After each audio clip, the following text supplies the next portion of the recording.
It's an ordinary family home, similar to yours in many ways. Identical in one way. People aren't the only species that live here. Tonight, meet the creatures that will eat you out of house and home.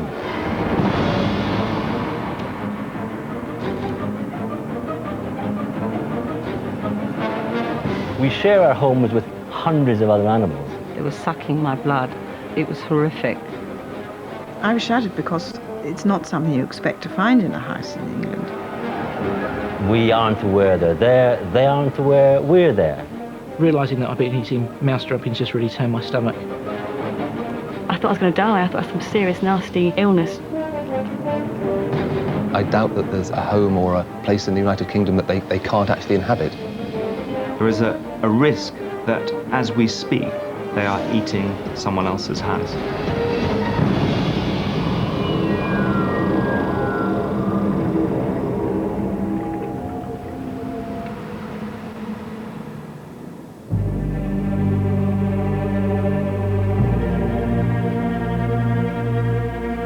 Welcome back to this ordinary family home, which, like all homes, is infested. It's late and everyone's asleep, but not everything. This house, like a growing number of British homes, has bed bugs. No, not the microscopic things that live in your sheets, they're dust mites. Bed bugs are about the size of a ladybird, but not nearly as nice. Most of the time, they spend hiding in cracks and crevices, close to places where their main prey, a human, lies. The good news is that they don't need to feed very often. An adult typically will only need one blood meal a week, so even in a relatively large infestation, you might be unlucky enough to be only fed on, say, once per night. You're particularly susceptible if you have antique furniture or buy from car boot sales. As you snooze in your bed, your CO2 is drifting across the room. This will be sensed by a bug. It will move towards the source of odors, and eventually it will find what it's after, which is an exposed area of skin.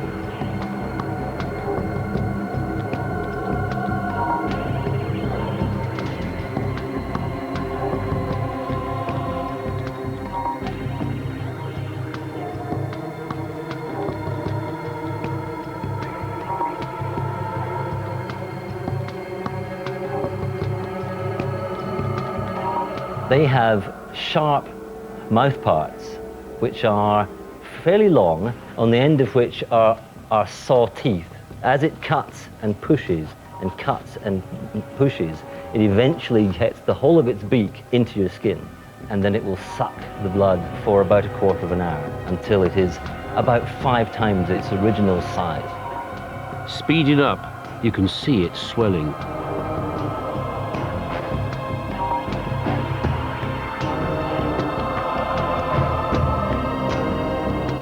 When it's full, it pulls out and waddles back to base. Unfortunately, though, bed bugs have eyes bigger than their tummies. Now, it may be that it's eaten so much blood that it's unable to squeeze into the crack from which it came, and so it will poo. The bed bug sacrifices a portion of its meal and, slimmed down, crawls home, where it will stay. Until next time it becomes peckish.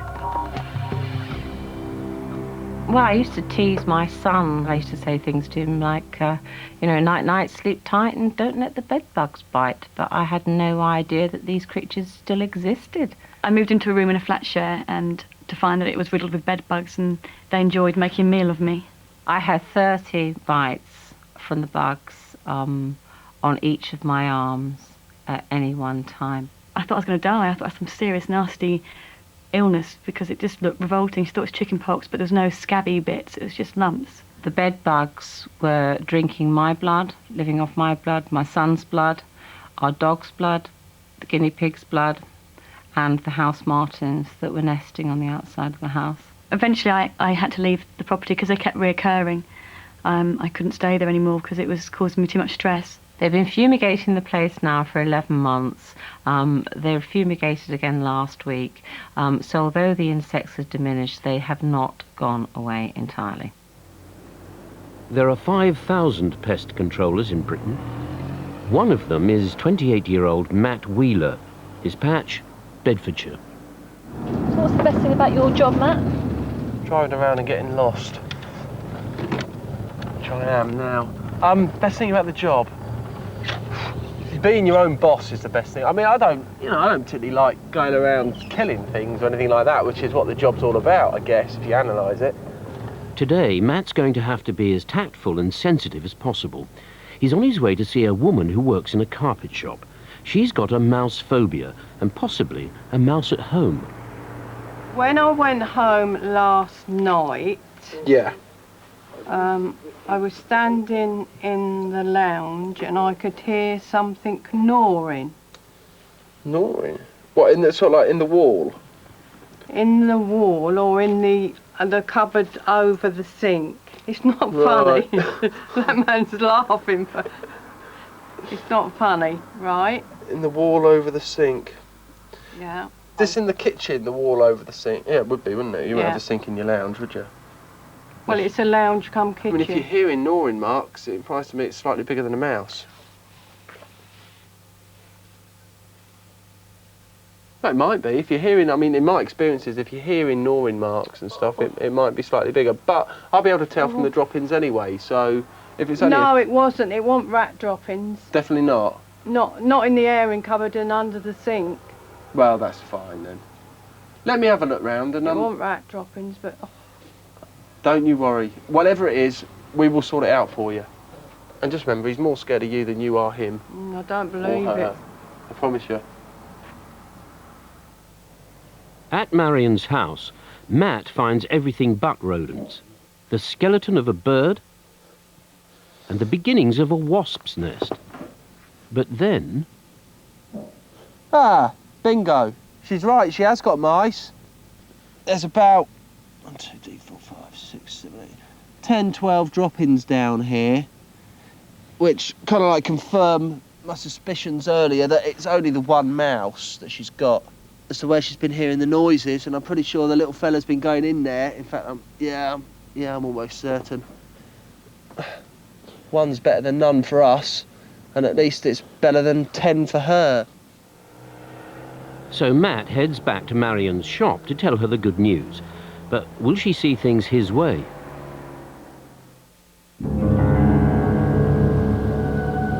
It doesn't look it, but this is the site of the worst infestation on record in Britain.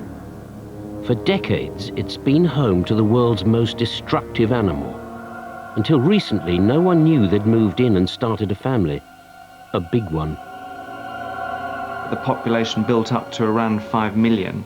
We don't know where they came from, we don't know how they got here, and it's a real job to get rid of them. The squatters are termites, each one no longer than a fingernail, but with a voracious appetite for wood, as the bungalow's owner discovered. They are fascinating creatures, but obviously one doesn't want them eating one's house. Aurea, a widow in her 70s, has been coming to Saunton in Devon for 25 years. It's very beautiful. The beach is wonderful. The views are usually about 15 miles across the dunes. We all love going there, all our family and friends. Have a wonderful time. I always hoped one day we might find a house there. So in 1994, Aurea bought her dream holiday home. I could see for myself that a lot of restoration needed doing, which I was happy to do. But she was in for a nasty shock. When they took the skirting off, out came all these large white ants. The ants were sent off to be identified, and the news was worse than anyone could have imagined. Southwest European termites, capable of surviving the UK climate. Britain had its first established termite colony.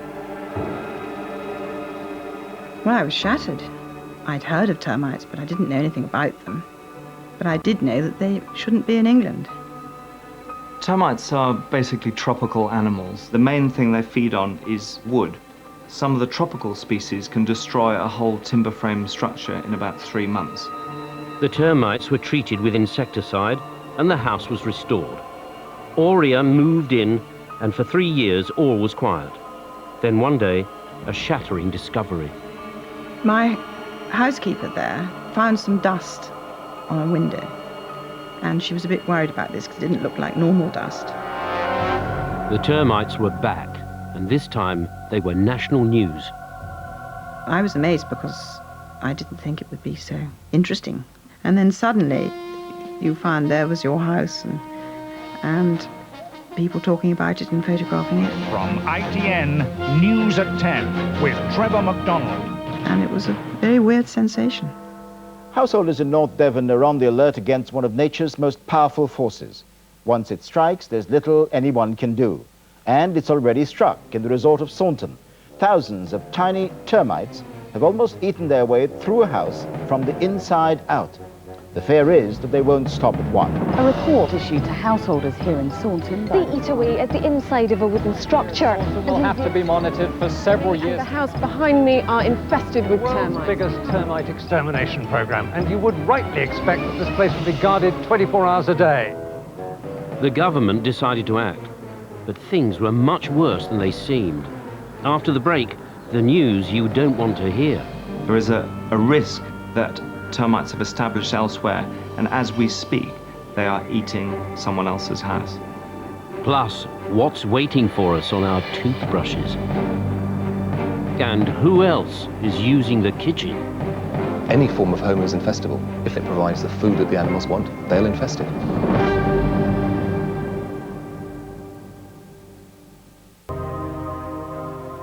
It's the weekend at the Infested family home, and unfortunately Dad's been spending most of the morning in the smallest room in the house.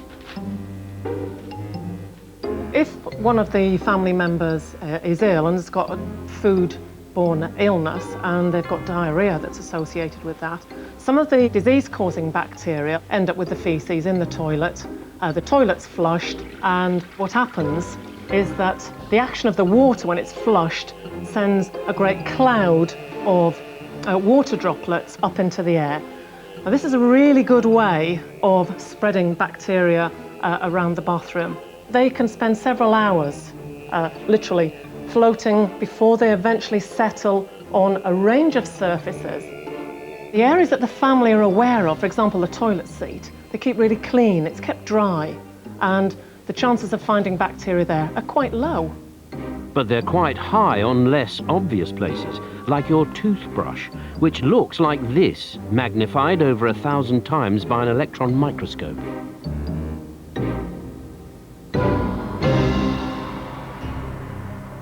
So we've got lots and lots of different types of bacteria which are growing on the toothbrush bristles. That may include some of the disease-causing bacteria, for example, from an episode of diarrhea.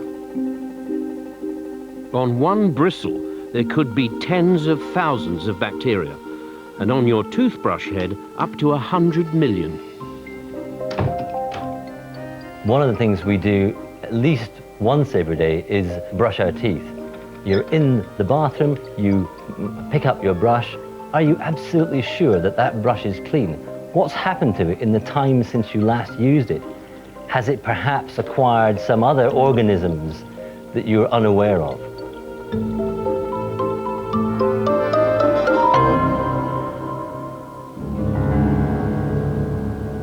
In Devon, things were more serious than anyone realized, and a government expert was about to raise the stakes. The first I heard of this was watching the news one night, when I suddenly discovered that termites had been found in a building down in Devon. On my first trip down, we thought initially we were dealing with just a localized infestation in one of the buildings. But it was far worse than that. The infested area was extremely intense, literally heaving with termites. The wall frames looked absolutely fine, but they were just like cardboard. You could just break them apart with your hands. The building appeared intact, but it was a shell, devoured from the inside. we estimated that there was at least 5 or 6 million termites through that area. And of course, the buildings represented just the tip of the iceberg. 2,500 square meters of land were cordoned off. 29 houses were quarantined. When I first heard the bad news, I initially felt like crying, and then I thought that's ridiculous, so I just laughed instead, just to be positive. We don't know for sure how the termites came here, and we'll probably never know. But if we presume that they came in on a very small piece of timber accidentally decades ago, they then spread to an area the size of a football pitch. Dr. Verkerk started a £250,000 12-year program to poison the termites, and so far, so good. Within a few months, we saw a total collapse of termite numbers, and during 2000, we've seen very, very few termites. Oria's been allowed back, but the value of her £300,000 house has plummeted, and she dreads a return of the termites. When the final treatment finishes in 10 years' time, if they are still there, we shall have to keep an eye on it, on the house, and eventually rebuild. But there's a far more frightening problem. Because wood has already been taken out of the property before the start of the program, there is a chance that termites were moved unwittingly to other areas, and infestations have already begun that we don't know about yet. And there's nothing anyone can do about it. It took 30 years to discover that Oria's bungalow was infested. Only time will tell whether there are more terrible secrets in the beams of more houses in Saunton or anywhere else in the country. Luton, and back at Marion's carpet shop, Matt breaks the news. We found some drop-ins. Yeah, they're only about 12 or 13 drop-ins I found, which implies to me there's only the one mouse up there. So you've got no worries there. I've thoroughly baited up the loft for you, and we'll come back in 4 or 5 days' time and check things over for you. Okay, yeah. So you've got no worries there. Yeah, but you say you've got I know what you're saying. You know what? Yeah, I know what you mean. It might be an idea to get, as you go up in the loft. I won't go in the loft. The noises you're hearing is him in the cavity wall. But, you know, he's in the cavity wall there, and that's where he'll stay. He's not going to come out. He's not going to come out at all. Well, he will if he gnaws his way out, won't he? But he won't. He will. He won't. Is Marion likely to see it, Matt? No, very unlikely to see it. I mean, if you see him, give me a call direct and we'll come straight out for you. An offer Matt soon regrets. Where did you hear it? In the vent. But don't poke it about while I'm No, I'm not going to touch it. Have you had a look at any of the boxes? You must be joking. Good. I don't want to put the extractor fan and the mouse jumps out at the top, you know. No, exactly. I'll sit down there and... Yeah, I'll put my shoes on and I'll sit down here, and if anything happens I can jump out the door. Okay. Matt sets to work laying more bait. But later today, Marion will run out of bravery. She lives in one of 800,000 British homes shared by mice. And here's another of them. It's the middle of the night and Mum's restless. She gets up for a drink of water. Down in the kitchen, though, she'll have company.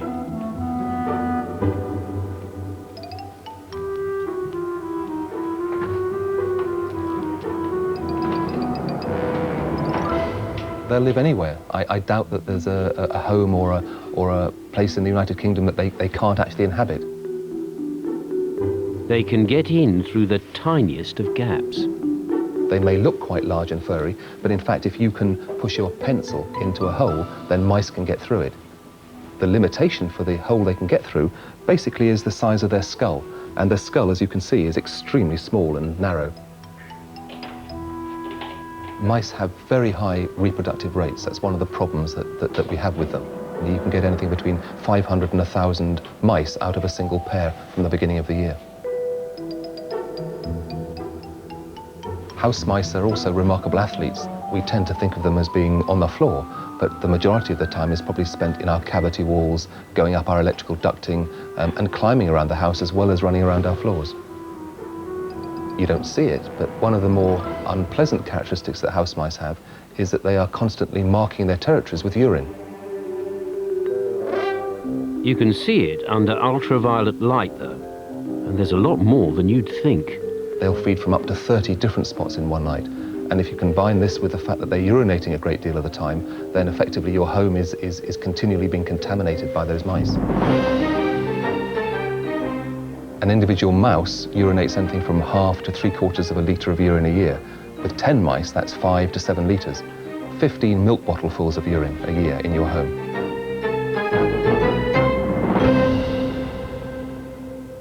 I was trying to sell the house, and I had a couple round who were very interested. It was their second viewing. One day, my brother came over to stay, and I was cooking him a meal, and it was curry, and cooked up some rice. And my housemate came in, and he said, "You do realise we've got mice in the house?" And as we were chatting, we all heard this scurrying noise under the kitchen cupboards.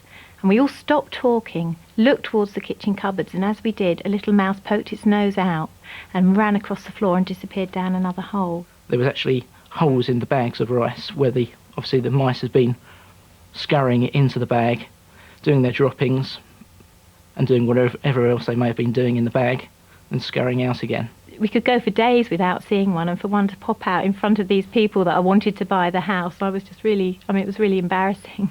Realising that I've been eating mouse droppings just really turned my stomach. Just the thought of, what could possibly be in those droppings, and the fact that also I was feeding this to my brother as well. I thought, oh no, will it put them off? But luckily it didn't, and they are still buying the house. But Marion's moving out of hers.